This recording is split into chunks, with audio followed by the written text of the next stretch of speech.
Now, as I told you, this is the center of creativity. Means it creates all the stars and everything within us. It creates all the galaxies and all those things within us, and is also responsible for looking after our left side psyche and the right side creativity. But when you think too much, as I told you, this center of Swadhisthana, which is bestowed upon by Brahmadeva, who is the creator, works too hard, and it has no time to look after the other things like the liver, the pancreas, the spleen, the kidneys, and the uterus. So these things get completely neglected, and that's how the people who think too much always get diabetes. So in Sahaja Yoga, diabetes is curable. Hemiplegia and all those things, and anemia and all these things are the cause of the same thing. Such people can become so very dry, very, very dry, because their left side goes absolutely out of order, is sleeping. They become emotionless. I have known people, they came to tell me, Mother, I have no emotions now, I have become a great saint, I have no emotions. Who has told you? I mean, a saint has such emotions, you can't imagine. It's such a feeling. I mean, if somebody says that he is a saint and he has no emotions, you throw him in the sea. He's good for nothing. A person who has no emotions is not a human being. He's worse than an animal. And if you see, okay, the difference is only this, that if you feel pain, then you start weeping and becoming emotional. But a saint is the other way down. When he sees others in pain, then the compassion fills him completely. When he sees others in trouble, when he sees others drowning, then the compassion starts flowing from his eyes, and you can see the compassion from those eyes. Absolutely the same terrific eyes become so compassionate that you are surprised at how this love is flowing. And at the same time, he can take a hunter in his hand and hit people. At the same time, he can be very wrathful with people who try to destroy the saints. He can be extremely wrathful, and he can be very, very, very, very dynamic. He can be anything, but he uses it for the purpose of one thing, is to save the saints and to make them the spirit. His only concern is how to make them the spirit, and for that, how to save them. For that, whatever it has to do. Sometimes it can act like a tigress, just jump on people who try to be injurious or try to be sort of harmful to the children of the tigress. Or it can become so mild. I don't know if you have seen a crocodile giving bath to her children. Her eyes become absolutely so mild. It's like that. That love you start seeing in a person who is a saint and who becomes a realized soul, that he feels for others, not for him.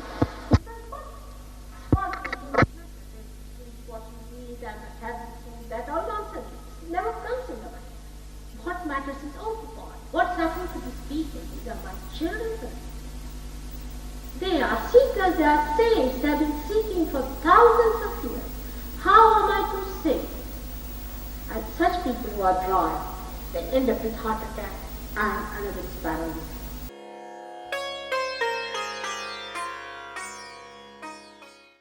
Now this chakra is the chakra of our seeking, navel chakra. It's called as Navi chakra. This center is responsible for our evolution up till now. Like from amoeba to this stage, we became because of the power of this center. And this center is occupied by the father figure, whom we call as Narayana. Lakshmi Narayana is the father aspect. This seeking goes in developing, and there are 10 principles which are described as the 10 commandments, you can say, or we have got 10 sutras. In Sanskrit language, they are called as 10 sutras. Gandhiji put one more by saying that we should use only Indian things, not foreign things, because then they will dominate us. So he put Ekadasha, he put one more, but there are 10 which are here, which are described as 10 commandments in the Bible. And these are the 10 primordial masters who were born on this earth. So we can start from Socrates, then we can think of other. In India was Dattatreya is the essence, and he is born as Socrates. He is born as Lao Tse. He is born as Abraham, as Moses. He is born as, up till now we can say, Muhammad Sahib, Nanaka. Latest is the Sainath of Shirdi. He is the one who represents. They all represent this primordial master's principle of religion. Religion means the one that sustains us. These 10 are our sustainers. These we can say our valency is our quality. Like this gold has a quality that is, it is untarnishable. In the same way, human beings have these 10 qualities in them. For a dog doesn't know what is truth and what is untruth. Dog doesn't know what is violence and non-violence. It's the human being who knows these 10 things. And these are the qualities, 10 qualities, which are sustained by the primordial master, who is the Dattatreya, who has incarnated on this earth basically 10 times. But there are so many Upagurus, as they call, the subsequent gurus also, who are realized souls. And this special thing called as the primordial master is also within you. You can become your own guru. Your guru principle is to be awakened. If the Kundalini awakens your guru principle, you become the guru. You have to become your own guru. On the left side is the diffidence that you cannot be a guru. On the right side is the arrogance. And that's how sometimes we subject ourselves to others saying that you are my guru. And here we are arrogant. When we see a real guru, we deny. So these two sides are to be seen, and once you work it out, for example, this gentleman who was here has a left side. Is there diffidence in him? Please come in. Here. Huh? All right. May God bless. All right. So left side is the one that gives you that diffidence, and you subject yourself to other gurus. And you can see it on your left side, void. This is the void. You can feel it on the left side void, a burning sensation. And this is a sign that you have been to some guru who has been wrong, who has not a realized soul, who is a wrong type of man. Immediately you can make out from the person whether he has been to a right type of a guru or a bad type. If he has been to the right type, you get your realization just like that. You are just ready for it. He doesn't spoil your chakras, nothing. He doesn't give you false ideas, and you are just ready, but he has done very great work is to establish this part in yourself. That's why Moses, Abraham, all of them talked about alcoholism, about these things, because alcohol spoils the liver. This aspect of the primordial master, which was Moses, we can say Abraham, and other people of the same time, they came to establish balance and dharma.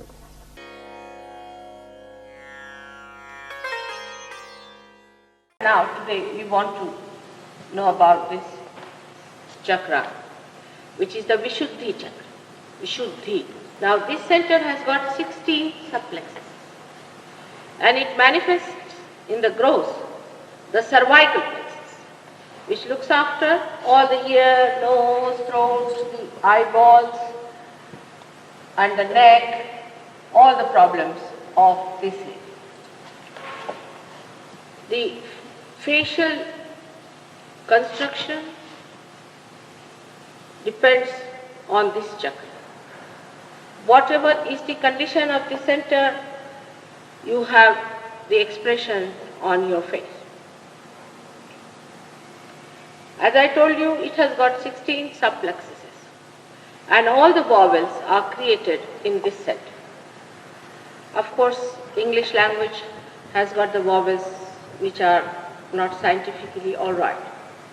But the Devanagari script has got all the vowels are 16 in number, and that's why they are all produced here in this area.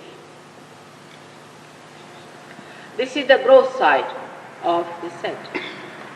The subtle side of this center is that this is the center of collectivity. When man raises his head, he sees around himself his fellow men.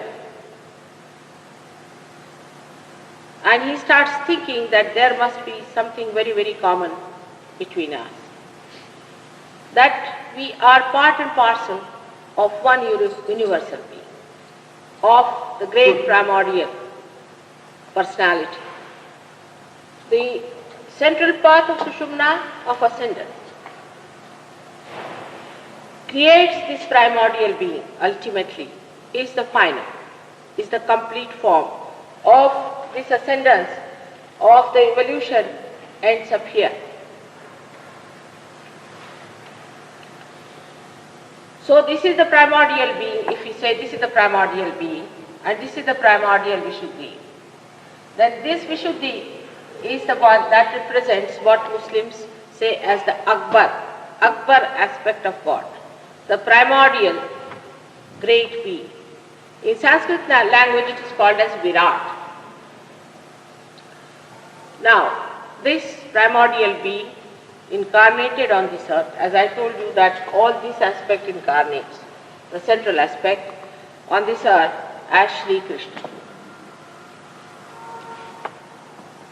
And his power was Radha. Ra means energy, Dha means the one who sustains. Radha means the one who sustains the energy is Radha. So on the center is Sri Krishna and Radha. And he came on this earth as Krishna, Krishi. Krishi means agriculture, means actually sowing. He sowed the seed. He sowed the seed of spirituality. He said, Nainam chidanti shastrani, nainam dahati pavaka, na chainam kledayantyapo, na shosayati marga. Means this spirit cannot be killed. It cannot be sucked in. It cannot be destroyed.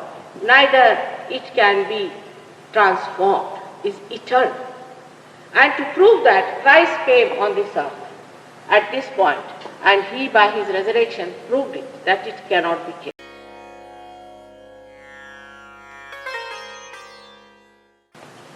Now the last, which is embarrassing because he already has told you that I am supposed to have been here.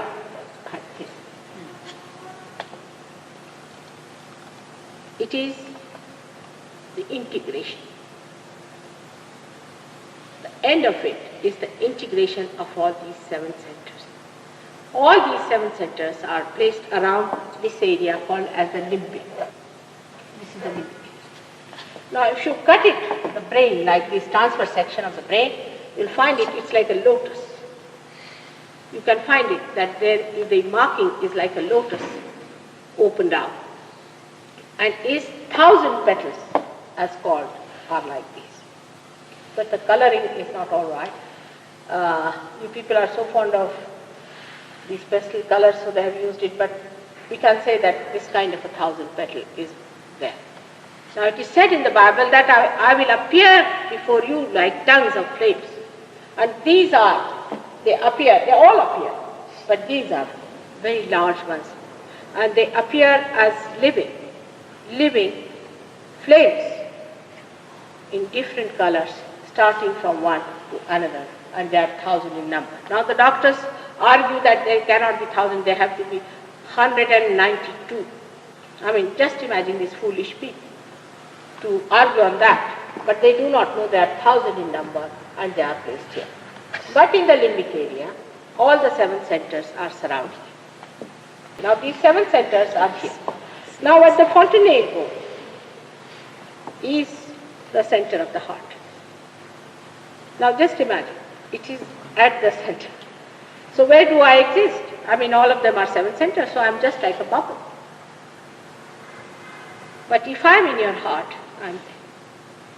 So the key of Sahaja Yoga that you have to recognize me. If you cannot recognize me, you cannot progress in Sahaja Yoga. I have to frankly admit it, because he's already exposed me. I don't tell this in my first lectures, but I have to say that please now recognize me.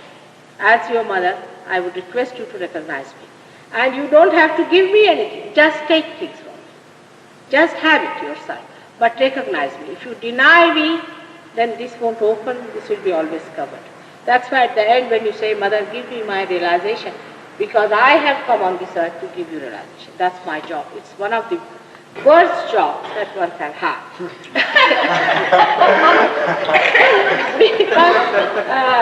because it is so difficult with people to talk to them, to tell them about it, and they are all the time up in arms. They are so aggressive and they start fighting. It's the mother's job, which is a thankless job, absolute thankless job. I have to do it, and also only mother can do it. Because if you had Christ, you would have taken those 11 things and finished off everyone. If you had asked Krishna, he has also Samhara Shakti, he would have killed. But to use the whole thing with integrated idea and with balancing, with understanding human beings, you have to have a mother. And that's why sometimes people try to become very familiar and start taking advantage or taking liberties, which is a wrong thing. Whatever I am, and I'm love. I can't help it. I really can't help it. I'm compassion.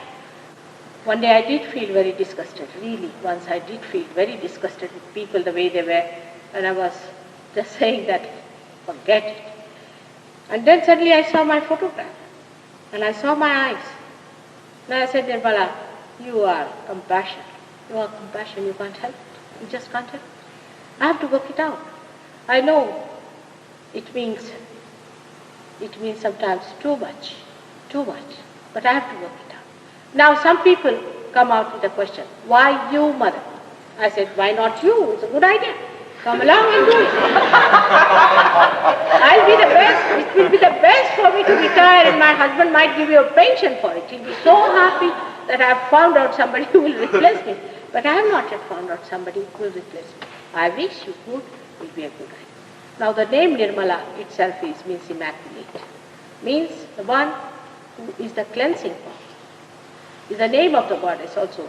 My actually sign name is Lalita, is the name of the primordial mother, that is the name of the primordial mother. But to be a human being, with all these centers around, you working, for example, for the last 3 days, you don't know how much I am vibrating. You can ask Warren and other people. I asked them to take the vibrations, and they were doing like this, where they couldn't touch me. They tried to put the hand on the head, and they were just, they didn't know how to touch me, even it is so much vibrating. So it's not easy to carry all this load on this human body, to appear like a human being, to act like a human being, to behave like a human being, so that there is a rapport. Why an incarnation is needed? There has to be a rapport, because the unconscious cannot talk to you. Whatever you see in the dream comes back to you afterwards from the subconscious areas. All the ideas, it's such a mess, such a confusion, and you cannot decide anything. So it has to come on this earth as a human being and tell you with a language. I never knew English all my life. It's the first time I learned English, but still I don't know American English. I hope I'll be able to learn something more when I travel around. And it's a thing that it's God's desire that you have to be realized. It's all written in the Bible. It's all written in all the books of the scriptures. It is very largely written in the books of Adi Shankaracharya, who has described me fully, in a very full way. And it's easy for Indians to get to me. I mean, though I have not much disciples in the cities, but they are aware of my advent and they know that I'm there. Most of them know about it. But they can't understand why I have come to America. They say that why do you come here? The people here won't accept. But I don't think so, because I think you are great seekers, very great seekers, born in this country. You are special type, and I have to work for it. I must say the transformation that has taken place in the Western Sahajogis has not been achieved by Indians so much, though they have an advantage because they are born in a country which have basics, which keeps the attention intact. The attention is very much intact. So it is easy to work it out there. Here it is difficult. It doesn't appeal to people, but still. You are all great people. So many of you are lost, but they can be all saved. But those who are here should know that you have the greatest opportunity in your lives today to be realized and to give realization to others. First of all, you have to become all right. Then you can give life to others. Now, the greatest thing that is needed for Sahaja Yoga is wisdom. And logically, you will reach at a conclusion and understand that Sahaja Yoga is the end of all the problems of the world. Of all the problems of the world. For example, take the capitalism and communism. Now, I am a capitalist because I have all the powers. And I am the communist because I cannot enjoy it without giving it to you. But it's spontaneous. I have not to do it because I think about it. It just works. It is like that. All the problems, political problems, economic problems, everything can be solved. Krishna has said, Yoga Kshema Vahamya. When you get your yoga, you get your well-being. He has promised. He could have said it, Kshema Yoga Vahamya. He did not. He said, Yoga Kshema Vahamya. First you yoga, first unite. Unite with the spirit, then you are blessed by all these things. So the last message is of integration, that you get completely integrated. Whatever you do, your heart supports it, your mind supports it, and your body supports it. You are completely integrated in one being, that is your spirit. May God bless you all.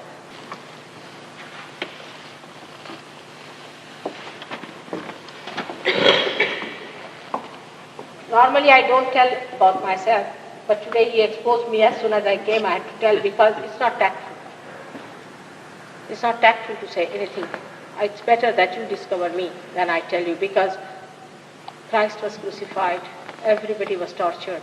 I do not want to hamper my work, because it makes no difference by telling you anything before realization. It's better to tell you after realization that I am the Holy Ghost. No doubt, I am the one about which Christ has taught. I had told them, I had never said this from a platform, and I told, they have been telling me, Mother, you must say that once. I said, in America I'll declare.